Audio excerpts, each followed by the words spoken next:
After 22 episodes of Phineas and Ferb, the series finally comes to an end.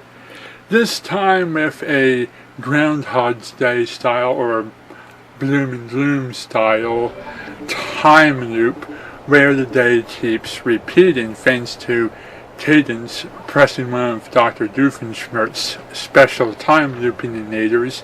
She and he end up being the only two who remember the events of the previous time loop, and they both try to repeat the same day over and over and over, trying to perfect what they think will be the thing that will bring them happiness, only to find out what really brings them happiness is something else. The episode that came out just before this was the one that showed all of the characters as teenagers and young adults moving on to their lives and beginning college soon, and finally resolved many of the loose ends of the series, even though neither episode actually answered many of the questions that the fans had. I do give the series props for tying up those loose ends. I also appreciate the way that the series often took time for the fans and addressed the fans' issues and concerns with their episodes, often giving the fans exactly what they asked for. Something I appreciate in a series such as Phineas and Ferb, and also My Little Pony and others like it. The downside to the series was that it was often way too formulaic, with every episode going the exact same way, with only small changes in between, and never really mixing things up or allowing the characters to grow or evolve beyond what they were for that formula. And the show knew this was getting old and even made fun of it a few times. The other problem that I had with the series was that it took way too long between episodes. They do a few episodes and take months and months of break time, and then do a few more episodes and then months and months off again, and then do a few more episodes. If a series is going to take a break between episodes, it really shouldn't be months. It should be weeks at the most. I do see the possibility for spin-offs and crossovers, and the series coming back to do a special every now and then, much like they did with Star Wars and Marvel and things of that nature. I do feel that there are many properties that Disney owns that could make interesting Phineas and Ferb crossovers, but in the meantime Disney can take the time, as would be with many cartoon series who one always ends while the other always starts, to put all of their focus on the likes of Star Versus or Gravity Falls, or perhaps something new. One thing I have also noticed is that shows like Phineas and Ferb, Adventure Time, and Star Versus all feature 2 or 3 episodes in a half-hour time span, whereas a show like My Little Pony or Ninja Turtles likes to take up the entire half hour telling the story. In the case of Adventure Time and Star Versus, I always feel like the tiny short running length of the episodes isn't enough to excite me about the story, and it leaves me wanting more.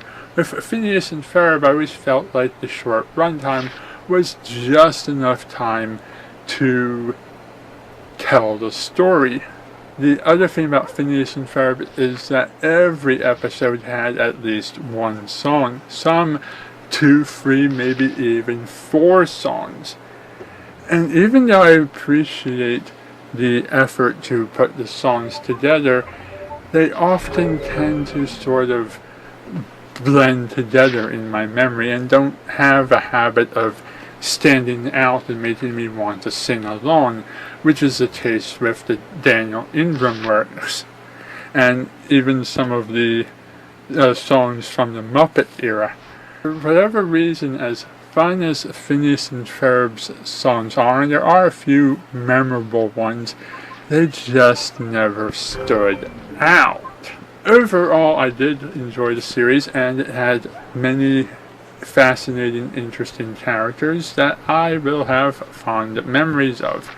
And like many things that I enjoy, I got into the series late because I spent so much time avoiding the series because I thought I wouldn't like it. And that seems to be a problem I have with many things I enjoy, always approaching the series as something I may not like, only to turn out that I do like it later. All in all, I shall miss the series now that it's over, because I did enjoy the characters and the chemistry they had together, and following their interesting stories and watching them learn and grow over a slow period of time. And I did enjoy the music and the storytelling and the continuity and the nods to the fans. What prevents me from missing this and being devastated that it's over and actually not minding its ending, not being completely emotionally broken up about this whole thing, is the fact that the series never kept my retention and made me excited for the next episode. And the mistake that they did was putting too many pauses between new episodes. Going months and months and months and months at a time without new content really made me slow down my passion for the series.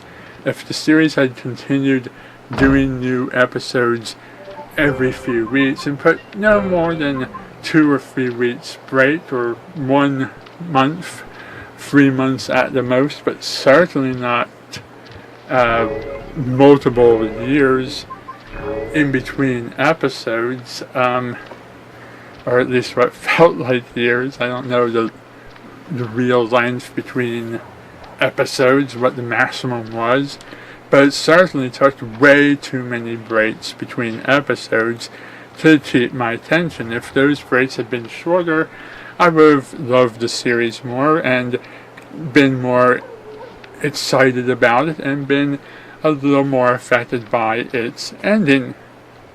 But all in all, I think they went out on a high note, and the door is still open to bring the series back, either now or 10 years from now when it becomes nostalgic. Anyhow, thank you for watching. I know what we're going to do today. Where is Perry? And good night.